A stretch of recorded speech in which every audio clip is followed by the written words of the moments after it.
ప్రస్తుత రాజకీయాల్లో రాజకీయ నాయకుల్లో మార్పు కోసం సమాజం మొత్తం ఎదురు చూస్తుంది. మరి మార్పు రావాలంటే ఏం చేయాలి? డబ్బులు తీసుకోకుండా ఓటేయాలా? డబ్బు తీసుకుని ఓటేయడం వల్లనే రాజకీయాల్లో రాజకీయ నాయకుల్లో మార్పు రావడం లేదా? కేవలం డబ్బు తీసుకుని ఓటేయడం వల్లనే రాజకీయాలు మారడం లేదా? ఓటుకు అమ్ముడుపోయినంత కాలం మన బ్రతుకులు మారవు, ఎప్పటికీ మన జీవితాలు ఇంతే.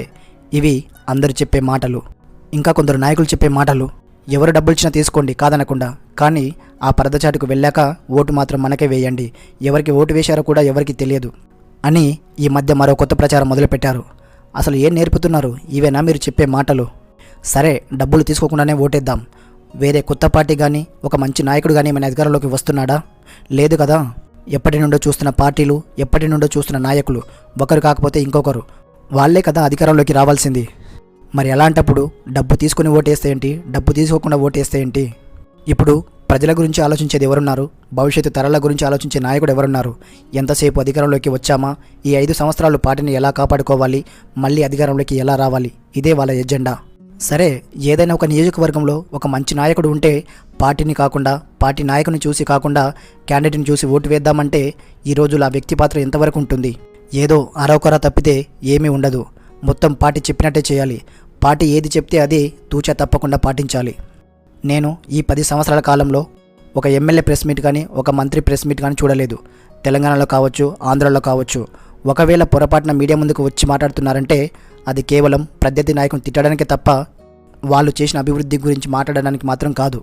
ఈ మధ్యకాలంలో క్వశ్చన్ అవర్లో పాల్గొన్న ఒకరిద్దరు మంత్రులను వాళ్ళ శాఖకు సంబంధించి కొన్ని క్వశ్చన్స్ అడిగారు. సమాధానం చెప్పలేక తిరిగి మీడియాపైన అరుస్తున్నారు.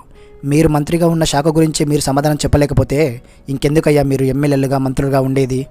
అంతెందుకు, మన తెలంగాణ మాజీ ముఖ్యమంత్రి చంద్రశేఖరరావు గారు తన పదవిలో ఉన్న 10 సంవత్సరాల కాలంలో ఏ ఒక్క ఛానల్కి కూడా ఇంటర్వ్యూ ఇవ్వలేదు. ఓడిపోయిన తర్వాత ఇంటర్వ్యూ ఇవ్వాలని గుర్తుకొచ్చింది.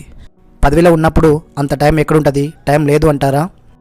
ఒక్కసారి ఒకప్పటి ధర్మపీఠాన్ని గుర్తు చేసుకోండి. సరే, వారి నియోజకవర్గంలో ఎంత అభివృద్ధి జరుగుతుంది, ఏం జరుగుతుంది అనేది వాళ్ళు చూసుకుంటారు. దాన్ని మీడియా ముందుకు వచ్చి చెప్పాల్సిన అవసరం లేదంటారా? అలాంటప్పుడు బూతులు తిట్టడానికి కూడా మీడియా ముందుకు రాకూడదు. బూతులు తిట్టడానికి మీడియా కావాలి, చేసిన మంచి చెప్పడానికి మీడియా వద్దా? చెడుని చెవిలో చెప్పాలి, మంచిని 10 మందిలో చెప్పాలి. ఇలా మీకు మీరే ఒకరినొకరు దిగజార్చుకొని నిబద్ధత లేని రాజకీయాలు చేస్తూ సమాజానికి ఏం నేర్పుతున్నారు? మీరు ఇంత దిగజారి రాజకీయాలు నడిపిస్తుంటే మేము ఎంత నిజాయితీగా ఓటేసినా దానివల్ల ఉపయోగం ఏముంటుంది? ఇక్కడ మనం కూడా మారాలి. 1000, 2000 తీసుకొని ఓటేయడం కాదు. ఎలాంటి నాయకుడైనా సరే నిజాయితీగా ఓటేసినప్పుడే మనకు నిలదీసే హక్కు ఉంటుంది. రాజకీయ నాయకుల్లో అందరూ చెడ్డోలే కాదు, మంచోళ్ళు కూడా ఉన్నారు. అలాగే అందరూ డబ్బు తీసుకుని ఓటేయడం లేదు, కానీ కొందరు తీసుకోవడం వల్ల అది అందరికీ వర్తిస్తుంది. అలాగే కొందరి నాయకుల వల్ల అందరికీ చెడ్డ పేరు వస్తుంది.